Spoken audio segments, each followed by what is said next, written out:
Hello friends, कैसे हैं आप सभी लोग। Welcome back to my YouTube channel. आज का हमारा टॉपिक है blood.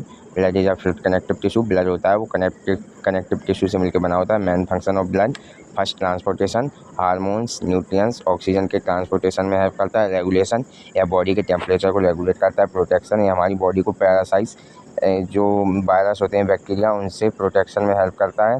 Blood level of human body, इसे ह्यूमन बॉडी की नदी भी कहा जाता है। इंट्रावास्कुलर स्पेस जो ब्लड वेसल्स होती हैं उनके अंदर प्रेजेंट होता है। यह हमारी बॉडी का 7% वेट भी बनाता है।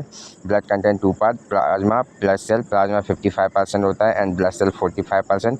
Blood 5 times thicker than water, यह पानी से 5 गुना गाढ़ा होता है। इसका pH 7.35 से 7.45 होता है, जो कि नेचर में बेसिक होता है। ओस्मोलारिटी ब्लड की 270 से 300 होती है। And blood is a connective tissue. Blood 2 चीज़ों से मिलकर बना होता है। Plasma, blood cell. Plasma 55% and blood cell 45% होता है। प्लाज्मा 2 चीज़ों से मिलकर बना होता है, water and solute. Water 92% and solute 8% होता है। ब्लड सेल 3 होती हैं, RBC, WBC, platelet. RBC electrocyte, WBC leukocyte and platelet thrombocyte बोलते हैं। प्लाज्मा 55% होता है एंड ब्लड सेल 45% होता है। ब्लड में प्लाज्मा क्या होता है, ब्लड माइनस ब्लड सेल। जब ब्लड में से ब्लड सेल हटा दिया जाता है उसे प्लाज्मा कहते हैं, और जब प्लाज्मा में से क्लॉटिंग फैक्टर को हटा दिया जाता है उसे सीरम कहते हैं। बहुत ही महत्वपूर्ण है। सीरम किसे कहते हैं, क्योंकि काफ़ी टेस्ट हैं बॉडी में से, serum bilirubin, serum electrolyte test होते हैं, तो अपन को आना चाहिए कि सीरम क्या होता है। जब प्लाज्मा में से क्लॉटिंग फैक्टर को हटा दिया जाता है तो उसे सीरम कहते हैं। प्लाज्मा 2 चीज़ों से मिलकर बना होता है, water solute. Water 92% and solute 8%। Solute में क्या क्या होता है, plasma protein and clotting factor. Plasma protein 3 types की होती हैं, एल्बुमिन, ग्लोबुलिन, फाइब्रिनोजन। जो एल्बुमिन होती है ये एबंडेंट है, ये सबसे ज़्यादा ब्लड में पाई जाती है, और प्लाज्मा में भी ग्लोबुलिन सेकंड एंड फाइब्रिनोजन थोड़ी मात्रा में होती है। क्लॉटिंग फैक्टर 13 क्लॉटिंग फैक्टर होते हैं, जिसमें से 6% होता है। First fibrinogen, second prothrombin, third thromboplastin, fourth calcium, fifth लेवाइल। 6% होता है। 7 stable, 8 anti haemophilic, 9 Christmas, 10 Prower Stuart, 11 plasmin, 12 Hageman's और 13 फाइब्रिन स्टेबलिंग, जो कि इम्पोर्टेंट है। ब्लड सेल क्या होती है, blood content cell that is known as blood cell. जो ब्लड सेल रखता है उन्हें ब्लड सेल बोलते हैं। It is cellular part of blood, यह सेलुलर पार्ट होता है ब्लड का। It is blood about 45% of blood, ये 45% ब्लड में पाई जाती हैं। There is 3 type of blood cell, 3 type की होती हैं, electrocyte, thrombocyte and leukocyte. RBC electrocyte, WBC leukocyte and platelet thrombocyte.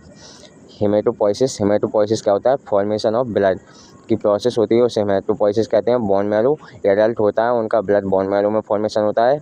And embryo का ओक्सैक में और फीटस का लीवर में ब्लड का फॉर्मेशन होता है। आप देख सकते हैं ब्लड का फॉर्मेशन कैसे होता है। जो स्टेम सेल होती है वो सबसे पहले मायोलॉइड और लिम्फोइड नाम की 2 सेल होती हैं हो जाती हैं। फिर CFUE जो आरबीसी का प्रोडक्शन करती है, CFUM जो प्लेटलेट का प्रोडक्शन करती है, CFUGM जो WBC का प्रोडक्शन करती है, और लिम्फोइड लिम्फोसाइट होती हैं जो अपनी B एंड T लिम्फोसाइट जो कि WBC का एक पार्ट है उनका फॉर्मेशन करती है। ये वही है CFUE इलेक्ट्रोसाइट का formation, CFUM platelets, CFUEM WBC granulocyte monocyte का फॉर्मेशन। ग्रैनुलोसाइट में WBC के जो पार्ट है न्यूट्रोफिल, बेसनोफिल, ईसनोफिल आते हैं, और लिम्फोइड लिम्फोसाइट का फॉर्मेशन करती है। लिम्फोसाइट 2 टाइप की होती हैं, B lymphocyte and T lymphocyte. RBC क्या होती है, a red blood cell that is excess in number in blood. RBC जो कि सबसे अधिक ब्लड में पाई जाती है नंबर में। It is also known as electrocyte, इन्हें इलेक्ट्रोसाइट भी बोलते हैं। Is the red blood cell, ये लाल रंग की सेल होती हैं। It is red due to present of haemoglobin in RBC. जो हीमोग्लोबिन है, जो एक प्रोटीन है, वो आरबीसी में बाइंड रहती है, जिसके कारण आरबीसी का कलर रेड होता है।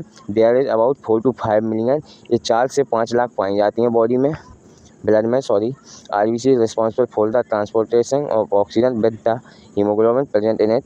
आरबीसी जो ऑक्सीजन है उसके ट्रांसपोर्टेशन में हेल्प करती है।